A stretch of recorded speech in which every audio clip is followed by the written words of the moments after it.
Hello, good evening mga amigos, mga amigas. Isa-share ko lang sa inyo yung experience ko dito sa recent Boss Ironman Challenge Mindanao Leg, no? Ito yung scene na kung saan ay i-release na kami. So, mahabang preparation, no? Ayan, medyo excited ang lahat. Pinagsalita sila Sir Bato, tsaka yung mga iba pang mga personalities, no? Kasi ang daming tao, ang dami talagang mga fans ng Boss Ironman Challenge, no? Lalo na yung mga taga Jensan, talagang napaka-active nila.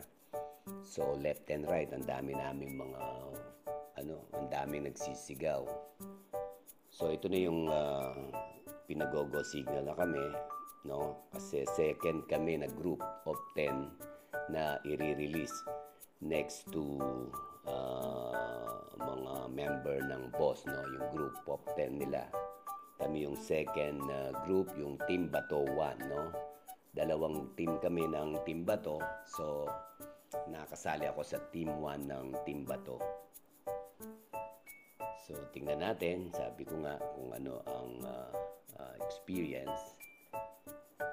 Ayan. Paalis na kami. Ayan. So, excited ang lahat. Lalo na ako, excited pa rin kahit na pang 7th time ko na sumali sa Ironman Challenge na ito. Itong sa Motorcycle Challenge. Okay, tingnan natin.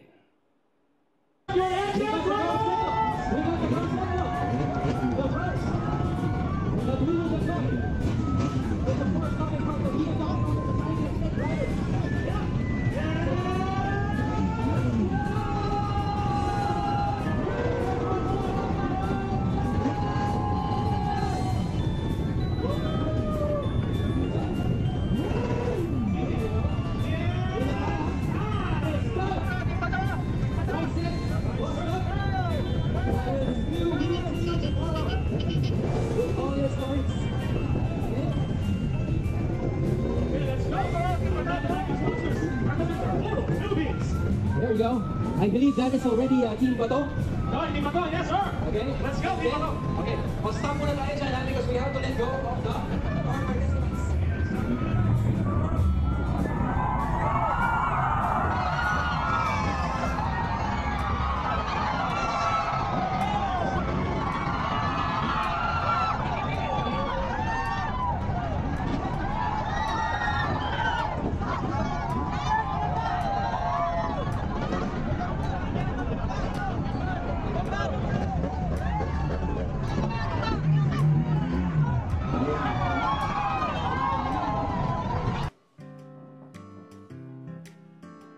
Ayan, na-release na kami.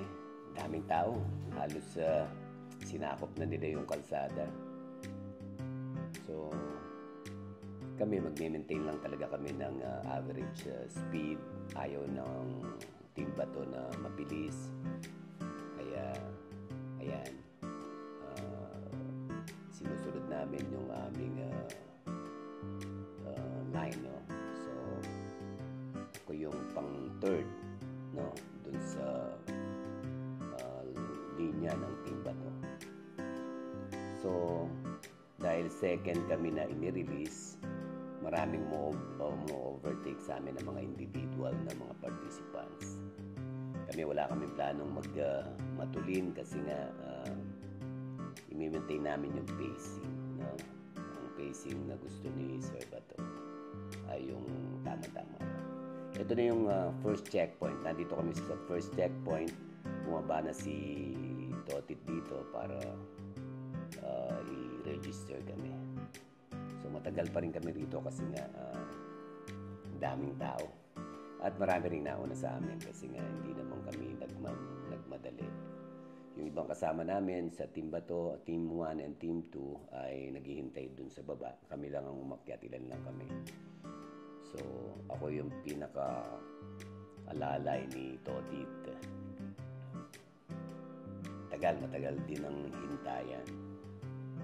So, yung mga ganito hindi ko naranasan doon sa mga unang sali ko sa Ironman Challenge kasi laging nakikipagpaligsahan kami, pabibisan. Laging konti lang ang laman ng mga checkpoints pag sumasali ako kasi minsan nauna kami sa mga checkpoints talaga. Sa mga, lalo na sa first, second, third, magdadatingan na yung mga matutulin niyan, yung mga fourth or fifth na mga checkpoints. Ayan, nakapag-register na kami, alis na ulit kami, proceeding na kami sa next checkpoint, no? Hindi ko makabisado kung anong area yung dinaanan namin na ito. Pero ganun pa man, ang daming tao. Nagulat ako. Ito yung pinakamaraming tao sa lahat ng mga boss Ironman na sinalihan ko. Ayan. So, straight highway na naman ito. Ayan. Pacing lang. Hindi kami talaga nagmamadali. Kasi nga, gusto namin buo yung team. Ayaw namin magkaiwaiwala. Okay, huminto kami saglit dito dahil nabitawan namin yung linya, no? Naputol ang aming linya. So, inabangan namin sila ulit. So, tatlo kaming nauna. Si Totit, si Colonel Malana, at saka ako. Yung mga tao, nilapitan kami. Lahat gustong magpa-picture, gusto nilang mag-video. So, pinabayaan lang namin, no? Kahit paano, masaya naman na merong mga tao sa paligid. Kaya lang, ang inaalala namin, baka malampasan kami rito ng mga kasama namin. Ayan. So, marami talagang pusyusero ng mga tao. Pero okay naman, no? Mababait naman sila. Hindi ko alam ang particular na area na ito kung saan. Pero papasok na kami ng Bukidnon area dito eh. Ayan, napilitan kaming magano kasi matagal. Yun pala ay merong inayos na ilaw, no? Nung isang mga kasama namin kaya matagal sila. Ayan, go na ulit kami. Going to Bukidnon area na. Or lalampasan muna pala namin yung North or South Cotabato. South Cotabato area. Ayan. Mapapansin mo, maraming tao kahit saan.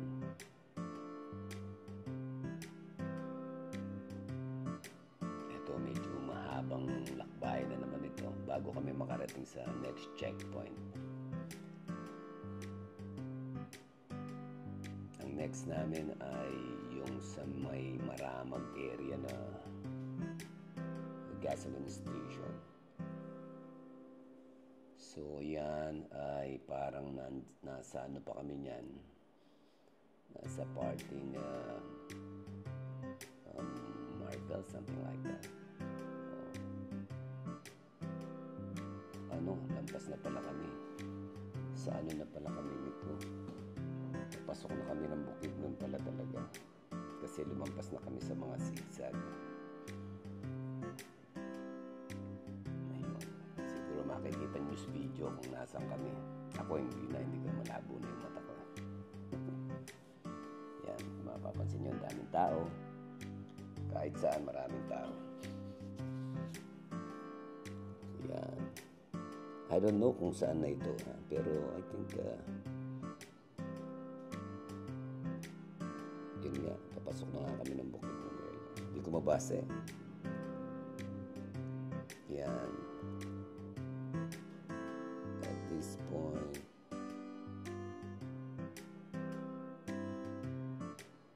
ayun, paalis na naman kami. Parang nag-bio break kami rito. Maalala kung saan area to eh. Basta na lang, siyempre nagmamadali kami eh. Ayan. Hindi ko na i-record eh. saan ang mga lugar na ito. Pero I'm sure ito ay Bukidnon area na. So, ang haba ng biyahe talaga. Sarap naman kasi nga, pagka matagal kang hindi nag-ride, tapos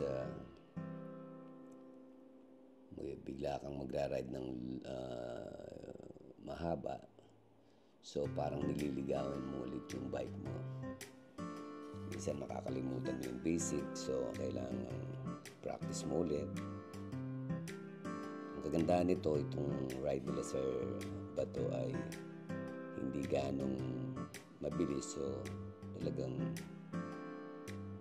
mapapractice ka. Ito ay Villanueva na itong checkpoint na ito. Lumampas na kami sa Malaybalay. Ito ay Villanueva, natatandaan ko ito. Kami lang ang pumasok dito, yung mga kasama namin nandun lang sa highway. Nagpa-register kami. Ayan. Okay, tapos na mag-register, so mi-meet up na naman namin yung mga kasama namin. Papasok kami ng Claveria, kung saan ay napakasigsag na lugar din. Pababa doon sa, I think, Butuan na yung area na yun.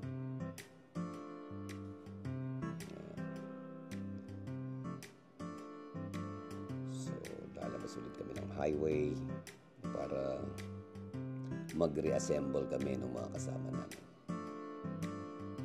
Ayan. Dami rin tao dyan sa area na yun, Villanueva. So, ito kami. Ayun, nandun na kami sa Butuan City. Umaga na kung mapapansin nyo. Wala pa kaming mga tulog, kaya yan, meeting with other riders na mga kilala din namin. Karamihan ay mga talagang MCRC graduate, no? Sa picture makikita nyo, matagal kami nagpahinga dyan. Yan. Yun, paalis na kami. Although yung mga tao dyan nagkukumpulan pa kay Sir Bato, nagpapapicture lahat, nagbi-video. Ayan, shout out kay Nico Demus, no? Siya yung representative ng boss Ironman dyan sa lugar na yan. Butuan area na yan. Papasok na kami ng pagkatapos na yung Agusan na. Yun. Aming riders. Maaga na. Okay. Ayan. Tuloy-tuloy na kami niyan ng Agusan area naman.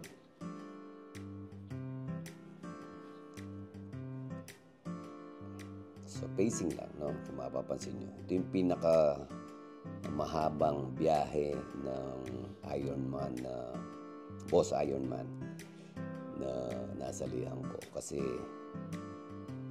ayan, inabot na kami ng umaga. Dyan pa lang kami sa kalahati. So, mahaba pa po yung biyahe namin dyan. Ayan, kasi nga, pacing lang. Hindi naman talaga kami nagmabilis, no? Although kayang-kaya po ng mga bike namin na magmatulin, kaya lang merong sinusunod talaga namin kung ano yung instruction na kailangan dumating ka sa checkpoint na yan nang hindi bababa sa ganyang oras. So, talagang we are instruction abiding. Yan, tapos na po kami sa Agusan. We met the mayor dyan po sa Agusan. Nagkaroon po ng konting kainan na naman. Yan, tapos nakapagpamassage pa nga ako ng paa dyan. Kaya matagal kami dyan. So, yan I think that was already 11 o 11 a.m. something like that. Kasi dyan po kami breakfast actually. Agusan, San Francisco po yata yan. Ang next namin na pupuntahan ay yung Monte Vista naman. Ang Monte Vista ay ilang kilometro na lang. Diyan yung naranasan namin na maraming lubak talaga sa Agusan area. Kayang-kaya naman ang bike pero kawawa yung mga ibang bikes talagang nakakabigla yung mga lubak dyan. Kung mapapansin nyo may mga crack talaga yung mga daan. No? Hindi naman lahat pero yung bandang Bayug, Bunawan ba yun? Bunawan area. Okay, I think yan sa circle na yan ng San Francisco. So, malayo pang biyahe. Alright, magkita-kita na lang tayo dun sa finish line kasi ubos na po yung aking memory. Ha? Agusan. Ha? San Francisco. Agusan del Sur. Sa Agusan del Sur. Ang ganda, nagpapasay. Parang ayaw mo nang umalis doon. Parang oo. Pero sen, ano? Yung mayor doon, may naka-ready na room na aircon. Yung pagkain. Merong hinayar na mga masahista para habang kumakain kami, minumasahe. Kaya pala natagalan. Sen, ako may question. Alin ang pinaka-favorite mong checkpoint? Pinakamaganda para sa